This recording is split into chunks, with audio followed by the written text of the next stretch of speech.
अगर आप ऑनेस्टली इस वीडियो को पूरा एंड तक देखते हो तो मैं तुम्हें इस बात की पूरी गारंटी देता हूँ कि आप रियलाइज करोगे कि आप अपनी लाइफ असल में जी ही नहीं रहे हो। आप बस एक पैटर्न फॉलो कर रहे हो। और सबसे डेंजरस बात, आपको लगता है कि ये सब आपके कंट्रोल में है।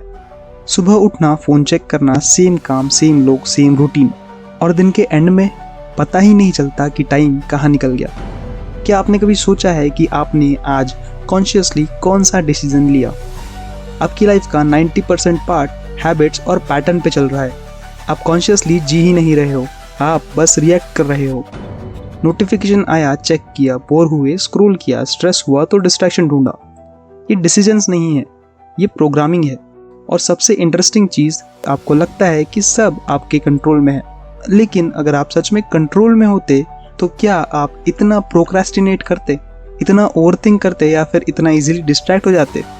सच तो ये है कि कंट्रोल सिर्फ फील होता है।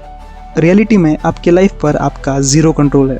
ये ऑटो पायलट आपको एक कंफर्ट जोन में डाल देता है और आपको लगता है कि सब कुछ सही चल रहा है। लेकिन ऑटो पायलट का सबसे बड़ा नुकसान ये नहीं है। असली प्रॉब्लम तब शुरू होती है जब आपको सच में एक रियल डिसीजन लेना पड़ता है। कैरियर चूज करना हो, रिलेशनशिप डिसाइड करना हो, या फिर लाइफ की डायरेक्शन चेंज करना हो, तब आप सडनली फ्रीज हो जाते हो। आप डिसाइड नहीं कर पाते क्योंकि आपने कभी कॉन्शियसली छोटे छोटे डिसीजंस लिए ही नहीं हैं।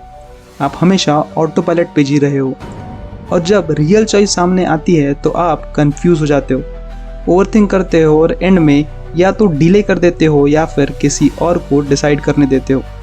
इसके साइड इफ़ेक्ट्स ये होते हैं कि आप अपॉर्चुनिटीज़ मिस कर देते हो, रॉन्ग पाथ्स चूज़ कर लेते हो, और दूसरों की एक्सपेक्टेशंस को खुद जीने लगते हो। और धीरे धीरे ऐसे ही आप अपनी खुद की आइडेंटिटी खो देते हो, क्योंकि आपने कभी खुद डिसाइड ही नहीं किया कि आप एक्चुअली क्या और कौन बनना चाहते हो। बचपन से आपको सिखाया गया कि ये मत करो, ये करो, ये बनना है। स्कूल, कॉलेज, जॉब, हर जगह। कभी किसी ने ये नहीं पूछा कि तुम एक्चुअली क्या चाहते हो। ज़िंदगी ऐसी ही चलती रहती है, पर एक दिन आप रुकते हो और रियलाइज़ करते हो कि बीते कई सालों से आप सेम ही लाइफ जी रहे हो, बस सराउंडिंग चेंज हुई है, आप नहीं। सो इस बात को हमेशा ध्यान रखना कि जब तक आप कॉन्शियसली कुछ चूज़ नहीं करते तब तक आप कुछ भी चूज़ नहीं करते। थ्रेशोल्ड पॉइंट पर हम ऐसे ही साइकोलॉजी, स्पेस, साइंस और अमेजिंग फैक्ट्स पर बात करते हैं। सो ऐसे ही वीडियोस देखने के लिए मुझे सब्सक्राइब जरूर कर लेना और मेरी बाकी वीडियोस जरूर चेकआउट करना। मैं मिलता हूँ तुमसे नेक्स्ट वीडियो में, तब तक के लिए गुड बाय।